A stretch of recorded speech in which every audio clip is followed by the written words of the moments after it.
Welcome to Custody Basics, and this short presentation is going to look at some issues around police officers being interviewed by the likes of the investigators for potential criminal complaints.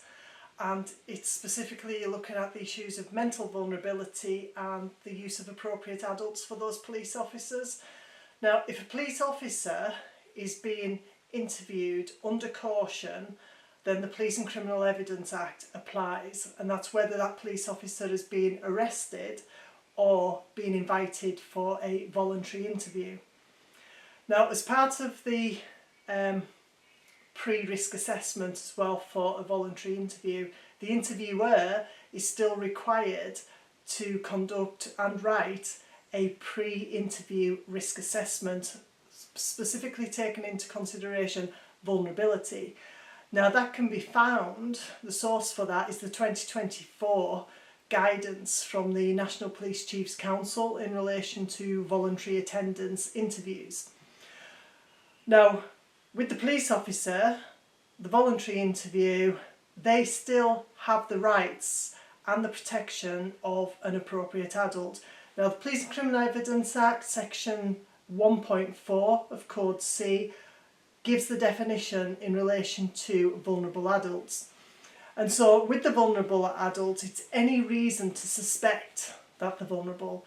So if you've got an officer who, for example, has been off work for some time in relation to suspension, they might now be saying that they are experiencing depression and anxiety, then that is a mental ill health and can be considered mental vulnerability. Therefore, PACE Code C 1.4 applies. They are mentally vulnerable, and it would be a requirement to either afford the safeguards as PACE mandates or provide the evidence to dispel that suspicion. So assuming then that you're going to think about the appropriate adult, who can be the appropriate adult? Now, it isn't a case that you have to use an appropriate adult from the appropriate adult scheme. That is one option of use. An appropriate adult only has to be a person who is 18 years or over, not employed by the police, and is neither a victim nor another suspect in relation to that investigation. So any preferred adult can be that appropriate adult for that police officer in that interview. Now, you might then think, well, there's a federation rep in there and there's a solicitor. A solicitor cannot double hat and be the appropriate adult as well as being the solicitor. Likewise, the police fed rep, they are employed by the police, so they cannot be the appropriate adult. So the police officer being interviewed under caution, the PACE rules apply, section C 1.4, vulnerable adults, because they might be at that point suffering from a mental ill health. It does not have to be a formal mental health diagnosis. Ill health will cover the depression and the anxiety. Now, one thing to think about is with the mental health condition rather than a mental health diagnosed disorder, it also then looks at might they have difficulty in understanding the full implications of what is happening. And if an officer is suffering from depression and anxiety, that might be true for them. And PACE goes on to describe that they might be prone to being confused in the interview without an appropriate adult.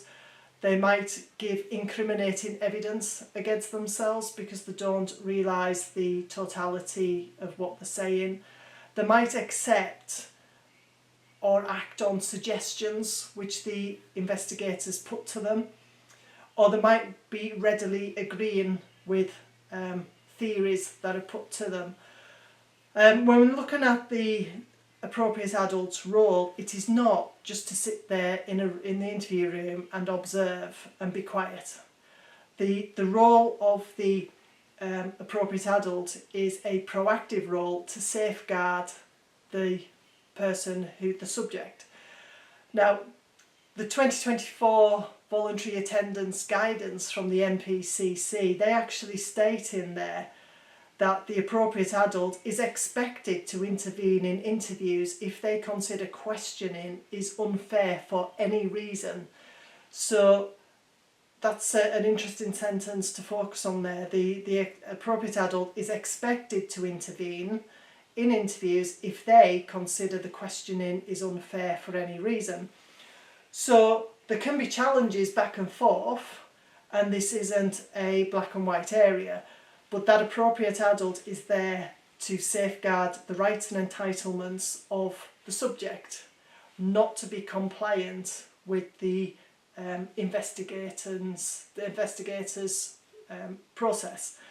Now, other things as well which to ensure is the administration of rights and entitlements. This is one that I often go on about, and there's other videos about this. But the failure to administer rights and entitlements correctly, because whether you're a voluntary attendant or you've been arrested, you must be given your notice of rights and entitlements, which is a different document to PACE Code C.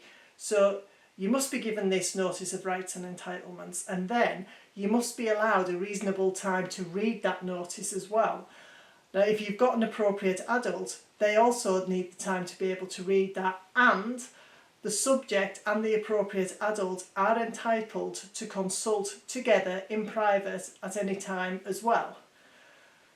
Now, there's more issues in relation to appropriate adults and also vulnerability, but that is a quick summary in relation to issues. And just because you're a police officer does not negate your statutory safeguards under the Police and Criminal Evidence Act. If you are being interviewed under PACE, you are also afforded all the safeguards.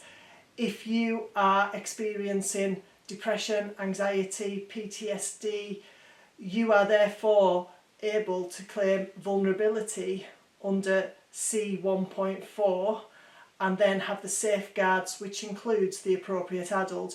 You can also have the assessment by the healthcare professional, the HCP, in relation to the mental health screening and your fitness to actually partake in the interview process.